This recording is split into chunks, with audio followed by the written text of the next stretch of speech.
Gold smuggling still not under control despite more than half a dozen security institutions at the Trivandrum International Airport.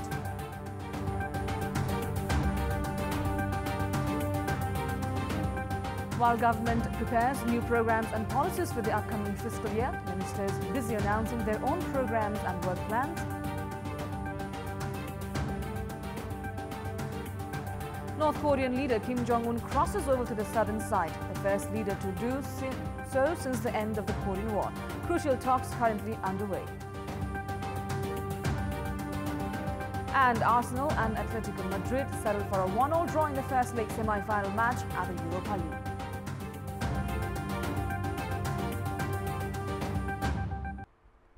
Police personnel of all levels at Kathmandu's Trivandrum International Airport are in the investigation process on charges related to the case of smuggling 33 kilograms of gold from the international airport. 3 people have already lost their lives in connection to the gold smuggling case. At least 7 government bodies along with the police are present at the airport in a bid to prevent smuggling and other criminal activities. The smuggling of 33 kilograms of gold last year, which was investigated by the Central Investigation Bureau, showed the extent of smuggling settings at the airport. Not only gold, the same airport is considered safe for smuggling drugs as well. In the past 3 years, cocaine worth 400 million rupees has entered Nepal through the Trivandrum International Airport. There are other reports of foreign currency entering the country through the same route as well. The police, under the leadership of Deputy Inspector General of Police, are deployed for security at the airport. Likewise, separate police teams are deployed at the airport to control drug trafficking and terrorism, while there are spies deployed by the National Investigation Division to pre-inform any suspicious activities. It has now become imperative in the part of the government to draw attention towards making the security system at the nation's only international airport more effective and coordinated. Let us now move on to the latest national political updates.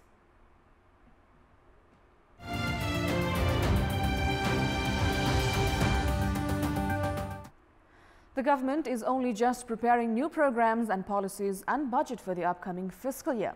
However, the ministers are busy announcing their own programs and making other work plans public. Law, Justice and Federal Affairs Minister Sher Bahadur Tamang formulated laws to make public the property of justices, ward chairmen along with the Prime Minister public on 19th of March. Home Minister Ram Bahadur Thapa announced improvements in jails, upgrading the quality of Immigration Department and the 82-point agreement on 2nd of April. On 30th March, Tourism Minister Rabindra Adhikari made public a work plan with a strict 100 days deadline. The operation of Trivandrum International Airport for 21 hours, the completion of 40% construction of Gautam Buddha Airport are some plans of Minister Adhikari. Meanwhile, Education Minister Giriraj Mani Pokhrel, Sports Minister Jagat Bahadur Sunar, Information State Minister Gokul Baskota, Foreign and Environment Minister Shakti Bahadur Basnet and Energy Minister Barsha Manpun, among others, are also engaged in introducing similar work plans. The ministers have been doing so to gain publicity. However, a question arises on how efficient it would be to spend the budget over such policies that are brought by influence.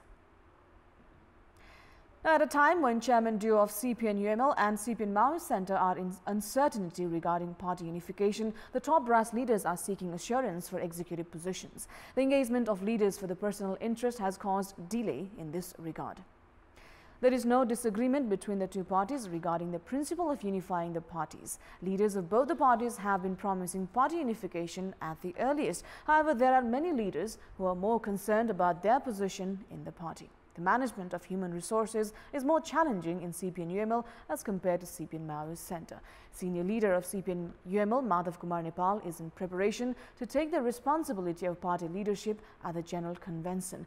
Another senior leader, Janrat Khanal, is following the wait-and-watch strategy. However, General Secretary Ishwar Pokhrel does not seem too happy as he is not expecting a good role in the unified party. Likewise, leaders Naren Kaji Shrestha and Ram Bahadur Thapa are seeking special responsibilities as well. Other leaders like Barsha Manpun, Top Bahadur Rai Maji and Janardhan Sarma are vying for the good positions as well. We'll go for a short break here. For more news, stay with us.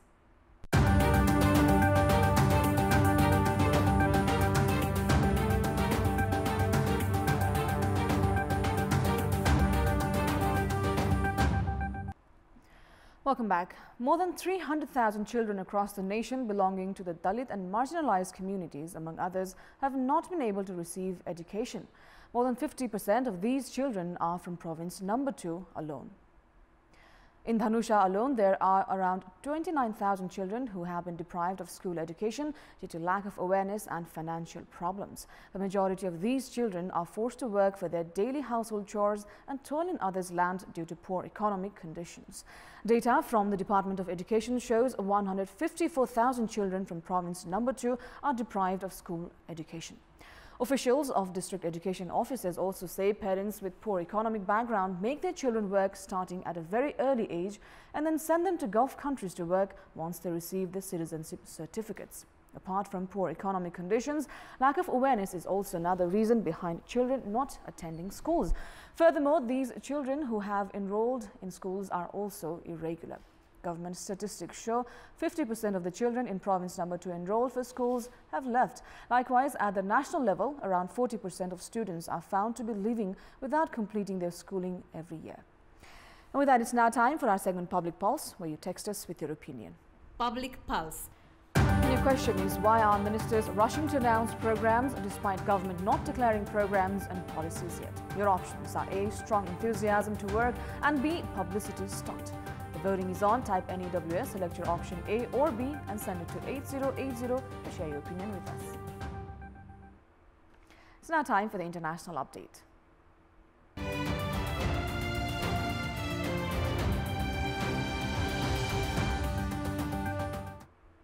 North Korean leader Kim Jong-un and South Korean President Moon Jae-in are meeting at their mutual border. Kim has crossed over to the southern side, the first North Korean leader to do so since the end of the Korean War. As impressive as the handshakes, pomp and circumstances are, the crucial bit will be the actual talks. The meetings are now underway, but most of it will be behind closed doors. The North Korean media has said Kim Jong-un will communicate open-heartedly and discuss peace and prosperity and reunification. Sitting down with Moon, Kim said he wanted to be serious and honest in the talks. In order to ease sanctions, Kim needs to convince the international community that he is sincere regardless of what his real intentions might be. They will discuss North Korea's indications it could be willing to give up its nuclear programs. North Korea has been isolated for decades because of its nuclear and weapons program and its dismal human rights accord. The meeting could pave way for Kim to meet US President Donald Trump later this year. Let's stay for a short break here. Still to come.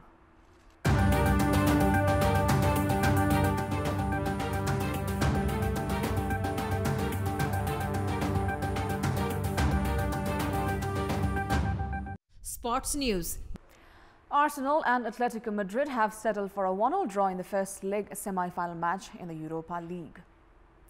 In the match played at the Emirates Stadium, Atletico Madrid were on the back foot for almost the entire game after defender Sime Rizalco was sent off after receiving a red card in the 9th minute of the match. However, a lax defence kept Arsenal from taking advantage of the situation as the first half ended in a goalless draw. Alexander Lacazette gave the home team a 1-0 lead in the 61st minute, only to be equalised by Antoine Griezmann in the 82nd minute for visitors Atletico. Atletico Madrid will now host Arsenal on 4th of May for the second leg semi-final match. Sunrisers Hyderabad defended another low total and defeated in-form Kings 11 Punjab by 13 runs at the Indian Premier League. In the match played in Hyderabad last night, Kings 11 Punjab won the toss and invited Sunrisers Hyderabad to bat first. Sunrisers could not post an impressive total, scoring 132 runs in the allotted 20 overs by losing 6 wickets. Manish Pandey, who scored 54 runs of 51 balls, was the top scorer for Hyderabad. Shakib Al Hassan also contributed 28 runs and Yusuf Pathan chipped in 21 runs for the Sunrisers.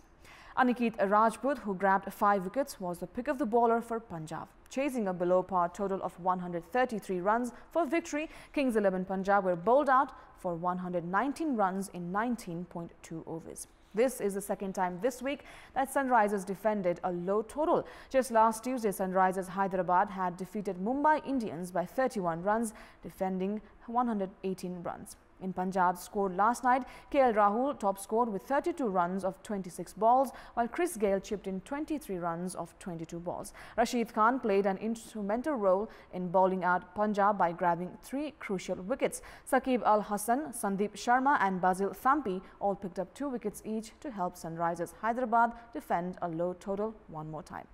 Tonight's Indian Premier League match features a clash between Delhi Daredevils and Kolkata Knight Riders. Now, top seed Rafael Nadal has entered the quarterfinals of Barcelona Open, currently ongoing in Spain. This win is Nadal's new record of undefeated run of 40 matches on a clay court. The defending champion defeated his own fellow Spaniard, Guillermo Garcia Lopez, in 2 straight sets. 10-time champion Nadal defeated Lopez 6-1, 6-3. Nadal will now clash with Martin Rizan in the quarterfinals. Another Spaniard, Pablo Carreno Busta, also reached the quarterfinals, defeating Frenchman Adrian Mannarino 6-2, 4-6, 7-6.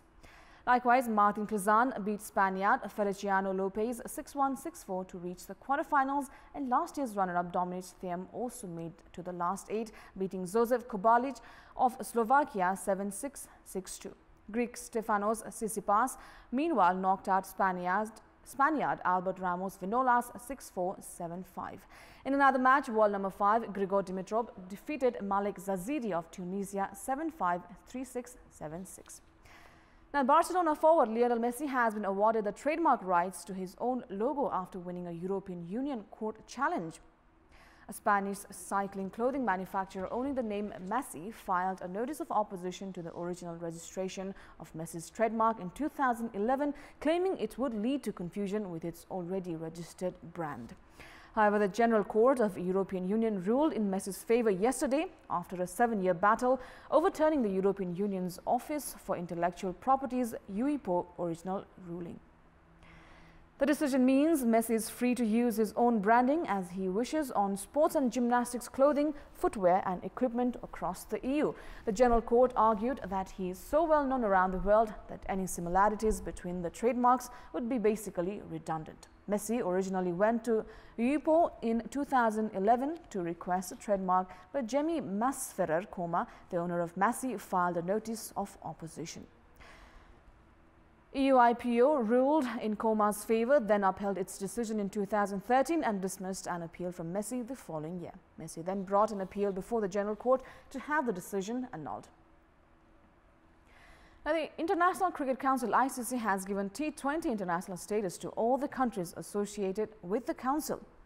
The decision was made by ICC's board meeting held in India's Calcutta yesterday afternoon. There are a total of 104 test and associate countries in the council. Now, prior to this decision, the international status was given to matches played between test countries and countries with a one-day international status.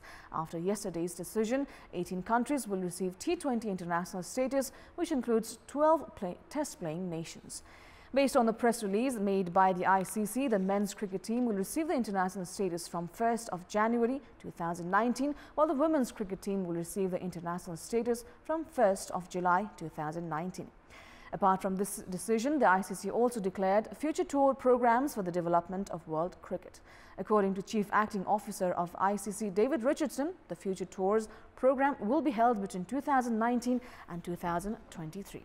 The press release also stated the board meeting held discussions on the recent activities carried out by Cricket Association of Nepal (CAN) as well. The elected CAN had approved the laws formulated by Advisory Committee of ICC through a special assembly without making any changes. The removal of CAN's suspension will be also discussed at ICC's annual General Assembly in this coming July. Now, the need of a quality cricket stadium has been realized after Nepal received the one-day international status. Recently, the government is facing criticism after Dhurmus Suntali Foundation decided to construct a proper field. Questions risen over the government's capability to construct a proper sports field. In this context, we had asked the residents of Kathmandu, Biratnagar, Nepalganj and Dhangadi regarding why they think has the government ignored upgrading the quality of current sports fields. In our Public's Voice segment, let's take a look at what they had to say. Public Voice. पहिलो कुरा त राज्यले भएका इन्फ्रास्ट्रक्चरहरू जस्तो यो tube cricket मैदान मूल पानी यसलाई नै राम्रोसँग फिनिशिङ गरेर राम्रो तरिकाले व्यवस्थित गरौँ भने भोलिका दिनमा यहीँबाट राम्रो गर्न सकिन्छ। भएको ग्राउन्ड नै स्तर उन्नति गर्नुको सट्टा हैन फेरि नयाँ ठाउँमा फेरि नयाँ लगानी नयाँ प्रोजेक्ट त्यो नयाँ प्रोसेस अपनाउन जुन खोज्दैछ नि मिसन चाहिँ ठिकै थियो हैन क्रिकेट ग्राउन्ड बनाउनु अब क्रिकेटको डेभलप गर्न खोज्नु त राम्रो तर प्रोसेस गलत भयो। सरकार पनि इस्टेब्लिस्ड गभर्नमेन्ट छैन कहिले एक वर्ष आउने अर्को वर्ष जाने त्यसोले गर्दा पनि हुन सक्ला। प्रायोरिटी दिनुपर्छ कि किनकि क्रिकेटलाई अब यस्तो माथि गइरहेको छैन पर्टिकुलर त्यो ठाउँमा चाहिँ ध्यान दिनुपर्छ।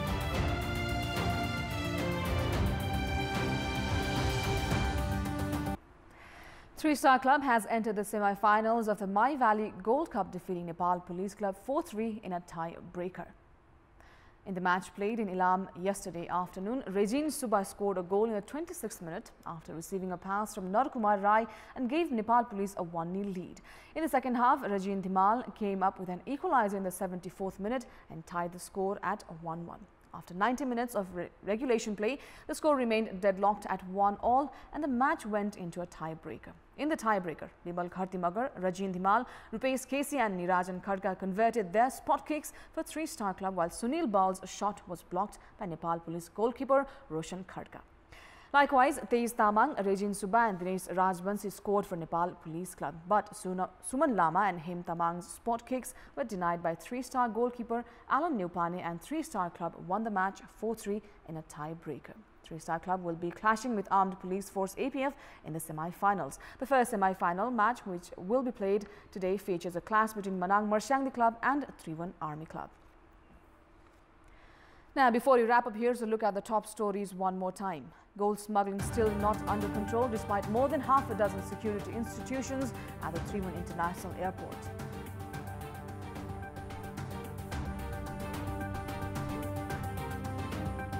While government prepares new programs and policies for the upcoming fiscal year, ministers busy announcing their own programs and work plans.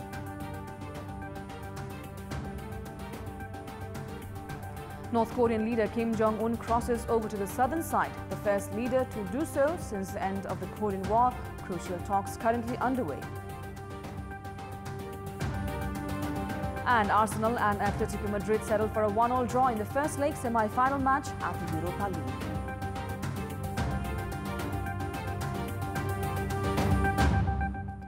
And those are the latest headlines. Our next English bulletin will air at 11 a.m. Stay tuned to Kantipur TV HD. Have a good day.